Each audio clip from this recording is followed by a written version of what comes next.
Iran जंग के बीच पाकिस्तान में हाहाकार मचा हुआ है। पेट्रोल डीजल ही नहीं बचे हैं और क्या अब फिर से तड़पता हुआ नजर आएगा पाकिस्तान? हम आपको इस वीडियो में बताएंगे सब कुछ। नमस्कार, आप देख रहे हैं न्यूज़ 18 का डिजिटल प्लेटफॉर्म। मैं हूं आपके साथ श्रुति श्रीवास्तव। भारत द्वारा सिंधु जल समझौते को रद्द करने और पाकिस्तान के हिस्से की नदियों का पानी रोकने के फैसले ने दक्षिण एशिया में जल सुरक्षा को लेकर गंभीर चिंताएं पैदा कर दी है। इस कदम का असर ऐसे समय में सामने आ रहा है जब अंतर्राष्ट्रीय मौसम एजेंसियां पहले ही अल नीनो के कारण कम बारिश और सूखे जैसी स्थिति की आशंका जता चुकी है। ऐसे में पाकिस्तान के लिए हालात और भी चुनौतीपूर्ण हो सकते हैं। पाकिस्तान की अधिकांश जनता को अपनी सरकार की काली करतूतों का खामियाजा गंभीर जल संकट के दौर पर भुगतना पड़ सकता है। दूसरी तरफ कम बारिश होने के बावजूद भारत के पास सरप्लस वाटर रहने की संभावना है, जिसका इस्तेमाल खेती बाड़ी के साथ ही पेयजल के लिए भी किया जा सकेगा। सिंधु जल समझौता जो 1960 में भारत और पाकिस्तान के बीच विश्व बैंक की मध्यस्थता में हुआ था, दोनों देशों के बीच जल बंटवारे का आधार रहा है और इस समझौते के तहत भारत को पूर्वी नदियों जैसे कि रावी, ब्यास और सतलज का उपयोग करने का अधिकार था, जबकि पश्चिमी नदियों यानी कि सिंधु, झेलम और चेनाब का अधिकांश जल पाकिस्तान को मिलता रहा है। लेकिन अब भारत द्वारा समझौते को पानी रोकने के संकेत से पाकिस्तान की कृषि और पेयजल आपूर्ति पर बड़ा असर पड़ सकता है।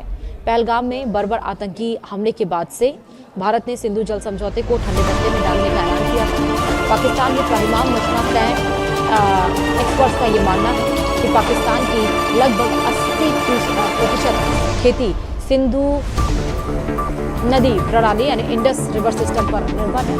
पाकिस्तान का पंजाब और सिंध प्रांत जो देश के प्रमुख कृषि क्षेत्र हैं, इन नदियों के जल पर पूरी तरह से टिके हुए हैं। यदि पानी की आपूर्ति बाधित होती है तो गेहूं, चावल और कपास जैसी प्रमुख फसलों का उत्पादन बुरी तरह से प्रभावित हो सकता है, जिससे खाद्य संकट की स्थिति उत्पन्न हो सकती है। स्थिति को और गंभीर बनाने वाला कारक है अल नीनो।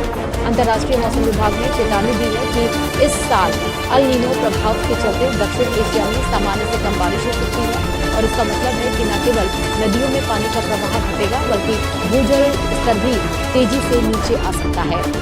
वहीं पाकिस्तान जैसे देश जहां पहले से ही जल प्रबंधन की समस्याएं हैं, वहां यह स्थिति आपातकाल का रूप ले सकती है। पाकिस्तान पहले ही जल संकट से जूझ रहा है। विश्व संसाधन संस्थान यानी कि WRI की रिपोर्ट के अनुसार पाकिस्तान दुनिया के सबसे अधिक जल संकटग्रस्त देशों में शामिल है।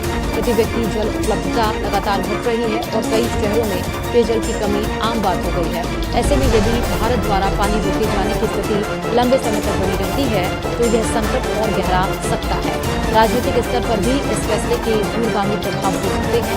पाकिस्तान इस मुद्दे को अंतर्राष्ट्रीय मंचों पर उठाने की कोशिश कर सकता है, जबकि भारत इसे अपने अतिरिक्त अधिकार और सुरक्षा से जुड़ा कदम बता रहा है। इससे दोनों देशों के बीच तनाव बढ़ने की आशंका से इनकार नहीं किया जा सकता। हालांकि कुछ विशेषज्ञ यह भी मानते हैं कि नदियों के पूरे प्रवाह को रोक पाना तकनीकी रूप से आसान नहीं है, क्योंकि इसके लिए बड़े स्तर पर बांध और जल भंडारण ढांचे की आवश्यकता होती है।